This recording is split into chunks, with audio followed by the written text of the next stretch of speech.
Welcome to the Fishing Musicians Fishing and Travel Adventures. On this episode of the Fishing Musicians, we are back in the Florida Everglades. This is better than any ride at Disney World. You never get skunked in the Everglades.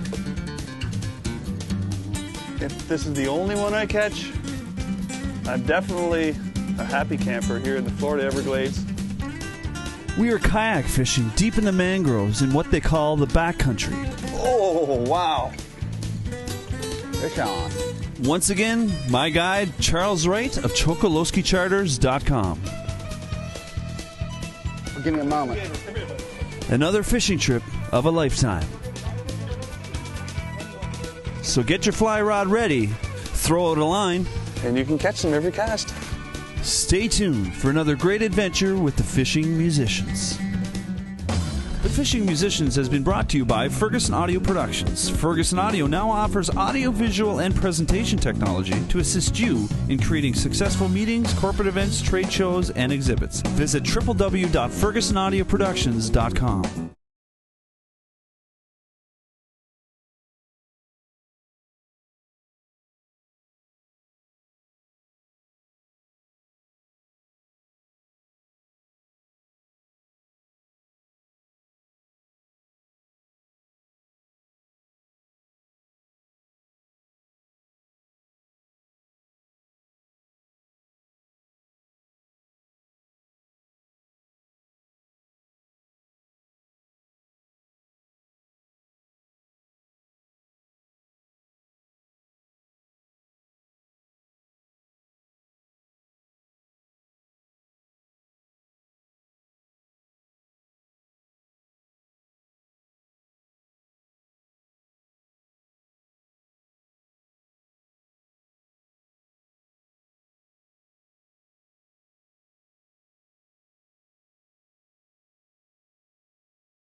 We are in the state of Florida, in the Everglades National Park and 10,000 Islands.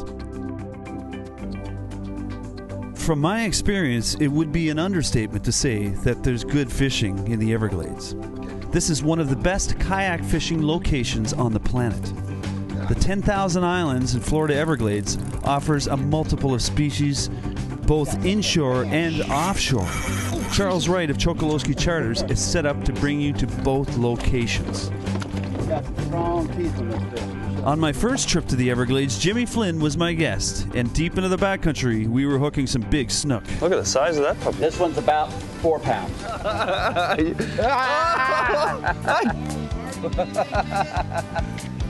Here we go. Oh, look at that.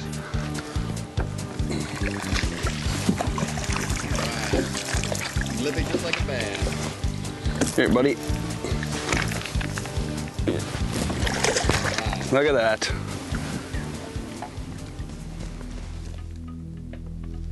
Just like that. Nice snook. The state of Florida, with its vast coastlines, wonderful climate, and impressive fisheries, claims to be the fishing capital of the world. Its reputation is well deserved and touted by anglers worldwide. It's located only 90 minutes from Miami, Fort Lauderdale, and Fort Myers. Few places in the world can rival the Florida Everglades for its fishing. And there's not many places that can rival its scenery as well. Every trip, you'll see some type of wildlife. It's coming at you. He's going to eat Mike, the camera guy. So just keep your hands in the boat. I'm chasing gators. Is this guy going to attack me? No. These are wild gators. We're not in an aquarium here, folks. I'm chasing gators. I'm chasing gators. Come here, buddy. 5 minutes into our kayak, we are surrounded by a hungry little gator. Charles explains some of the ecosystem that surrounds us. You're entering what is one of the largest mangrove forests in the world. If you look around, this is middle of winter. We get surrounded by evergreen trees. And we're basically in a saltwater estuary environment. A mangrove does not produce a seed. And that's a big difference between a mangrove and a normal tree. It produces what's called a propagule. It'll drop in, and in theory, according to the book, it'll drift along, come in contact with that oyster where it has detritus in it. The mangrove propagule shoot its roots out and begin growing a small tree. You'll see a lot of the oysters with just a few mangrove trees growing in them. As the mangrove begins to grow and the drop roots drop and the prop roots begin to spread, it gathers more and more detritus, more and more soil gets built up, and it actually chokes out the oysters on the center part of the where the mangroves are growing, forcing the oysters to grow on the perimeter of the islands, and the red mangroves begin to growing through the center of the island. That is basically how the island formation occurs in most of this area. So folks, if you're in New Brunswick right now or in Canada, you'll know that it's probably, well, we're close to Christmas and it's about -20 at home. It's not -20 here. And if you want to come to this place, chokoloskycharters.com, right, Charles? That's the site. And it's not hard to get here. It is really easy. And with our strong dollar right now, it's really inexpensive. And Charles will take care of you. He's got kayaks, boats, offshore fishing, eco tours. I mean, that's one of the biggest things with this place. You can come here, you may not catch a fish, it's like anywhere in the world, but you're going to see lots of things. It's pretty cool. It's definitely a unique environment and one of the neatest things I've ever done. And I keep coming back here. This is probably my third trip here, actually. And I will be back.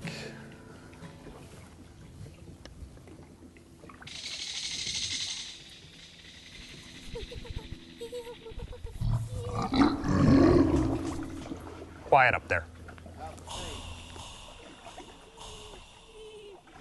There's something like 400 species of fish that are running around these mangrove reefs.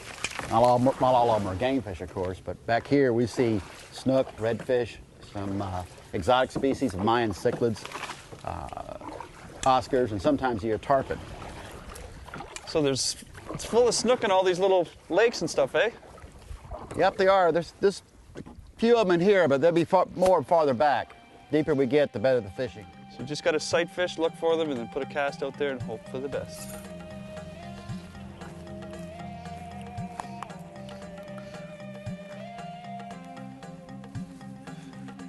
There you go. So Charles, we're fishing for snook. Fishing for snook. Watching for them to move. Explain the tech. Oh, you lost it. Yeah. But explain how you go about snook fishing here in the Everglades. Okay.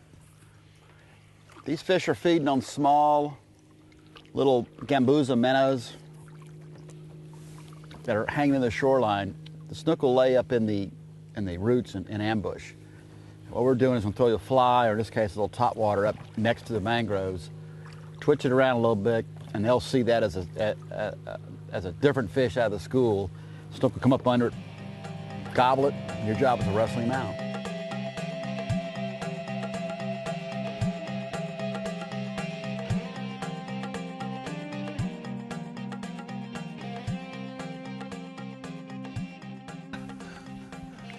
What is that? Is that a snook? Yes. That's the world's smallest snook.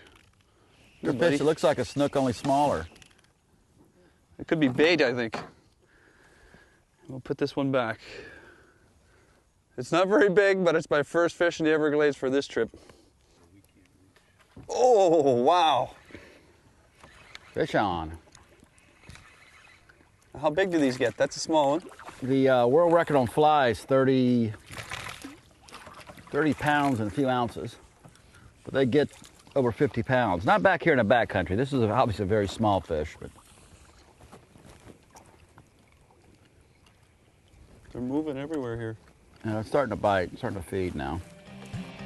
We're in the Everglades in Florida, folks. You're watching The Fishing Musicians. We'll be right back after these messages.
Welcome back to the Fishing Musicians. We are in Everglades National Park and the 10,000 Islands. I'm fishing with my good buddy Charles Wright of Chokolosky Charters. We are fly fishing out of kayaks for a species of fish known as snook. We drove through a major snowstorm from New Brunswick down through Maine and took our flight out of Maine to come down here. The roads were closed, and it's been a really, really bad cold front that came in, and the guys were a little worried that we're going to actually hook fish, but as you can see, you never get skunked in the Everglades. This is the spot to come. If I can catch fish here, anyone can catch fish. Let's just put it that way. I have a fishing show, but as you know, folks, I'm not the greatest. I just enjoy it.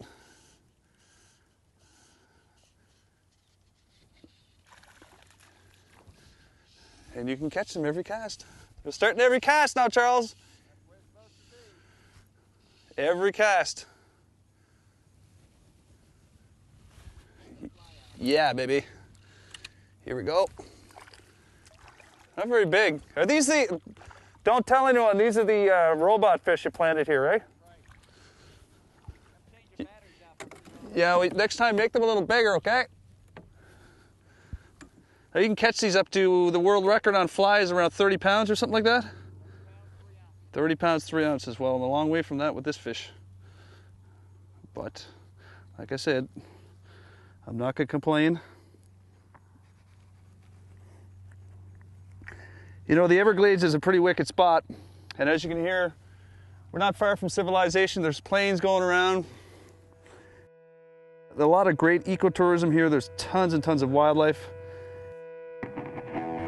Definitely going to take a plane ride in the Everglades. There you go, another little snook. In fact, let's go take a plane ride in the Everglades, and then we're back to some great fishing. Clear prop.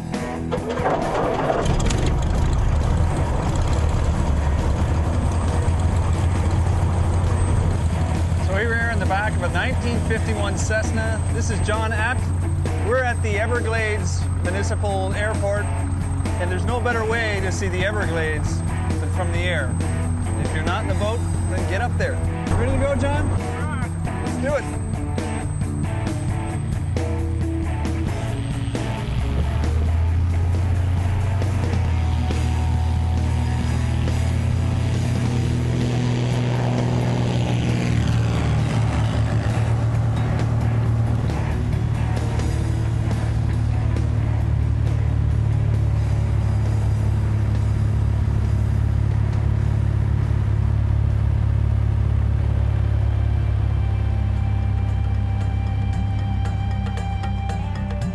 Contrary to what the average visitor might expect, the Everglades is not a huge swamp inhabited only by snakes and alligators, but is rather a masterpiece of nature's beauty in a mysterious forest containing many forms of wildlife and birds in their natural habitat.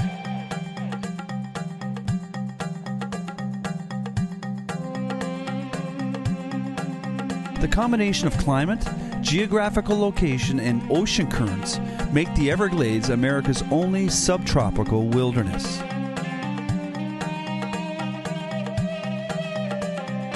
A view from the air, it's no wonder why they call this area the 10,000 Islands. It provides astonishing habitats for birds and subtropical wildlife unmatched anywhere else in the United States.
Back on the ground, safe and sound. Stay tuned as we bring you more adventures in the Everglades National Park and 10,000 Islands with the Fishing Musicians.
You're now entering The Cave.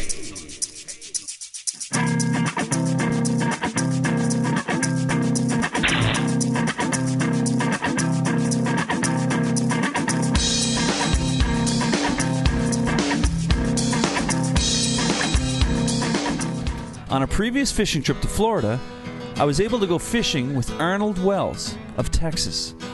Arnold is a musician and also an avid angler. We were part of a fishing tournament in Tampa Bay. Here we are jamming a couple of his original tunes right in the bay in our boat. Like the old friend gone so long with cold October wind,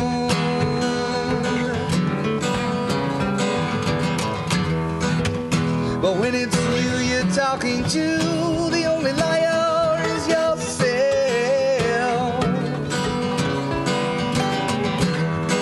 In time you'll see, if you're lucky, that love is all there is. That's why I gotta say it now. 'Cause there ain't no love in the bottle to just might find a friend.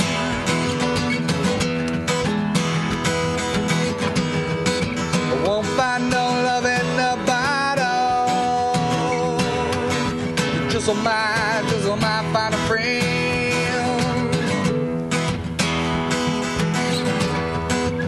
And good things don't come easy, or sometimes not at all.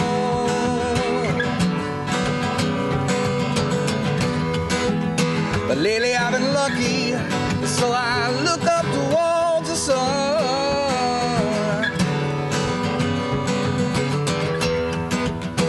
I can see my storm is passing, and I love who I've become.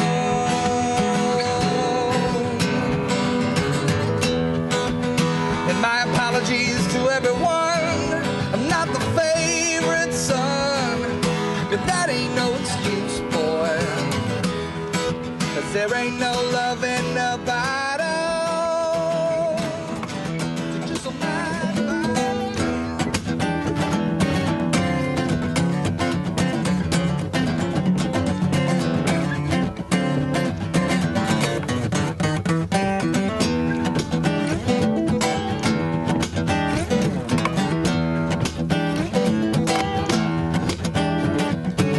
spinning on my town, trying to get my shit together.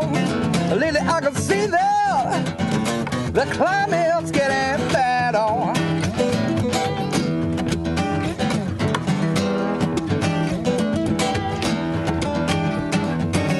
Sun's getting brighter, and the pay is getting stronger. My days ain't any lighter, but my hair keeps getting longer.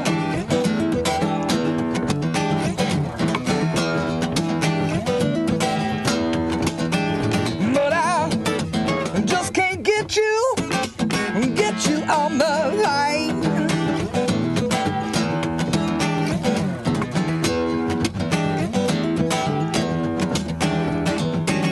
Took me time to realize, but found out anyway, y'all. When it comes to living, man, we're all naked just the same.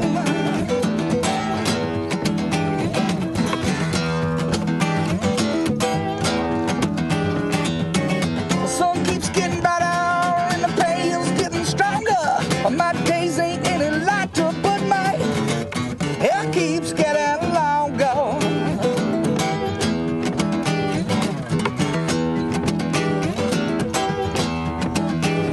But I just can't get you on the line.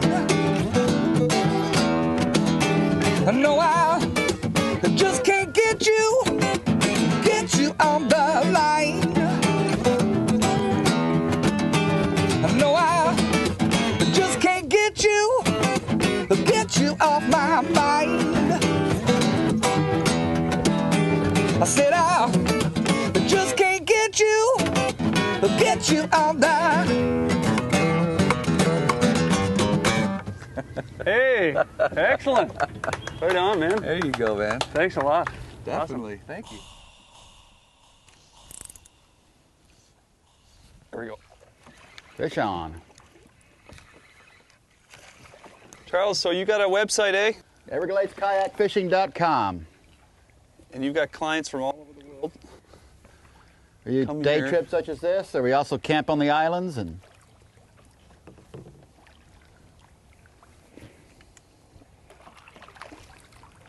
Show the folks at home that's a nice size one. nope, Smaller one? We think he's bad. I got another one on here, folks. That one just blasted out of the water. It's not very big, but it sure did take it. It came right at me.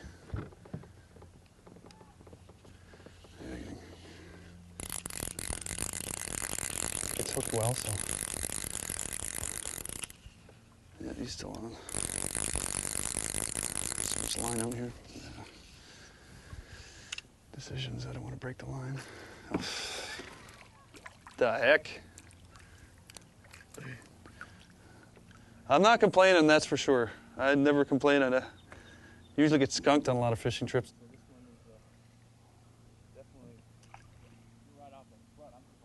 And as you can see, this place is just teeming with a lot of bait fish, and these snook are going after the bait fish and feeding. So they're just kind of turning on because of that cold front. You said that they're pretty just slow. Starting to warm up. Yeah. I mean, literally every cast, a fish is coming up and grabbing that They're going to eat that fly in there because there's small baits. There you go. Woo! Well, that's fishing. I love this place. There's a mess of it there, Glenn. They're not giant, but they're fun. He thinks he's bad.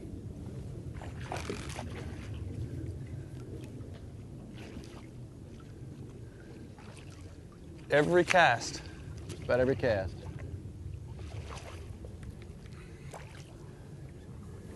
Where are you going there, buddy?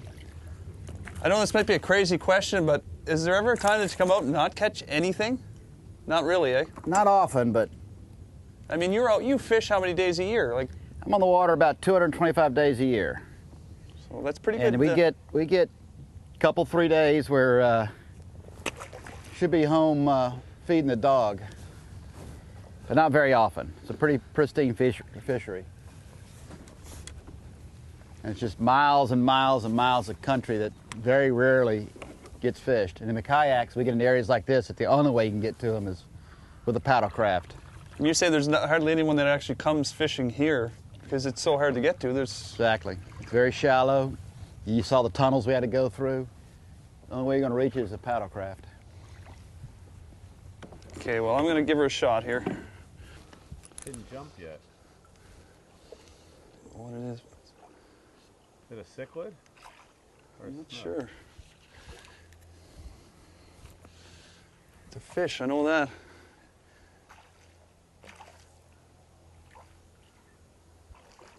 Nice. Nuke. The problem is in the Everglades here, I don't even know what I'm catching. Or that is a snook, I believe. Yeah, you can lip him. You can lip him. He just won't. Once you lip him, Nice. he'll start shaking. Is that is a snook? Yes. Here, buddy, lip him like a bass. Takes some getting used to. I've already stuck one hook in my hand this week. There we go.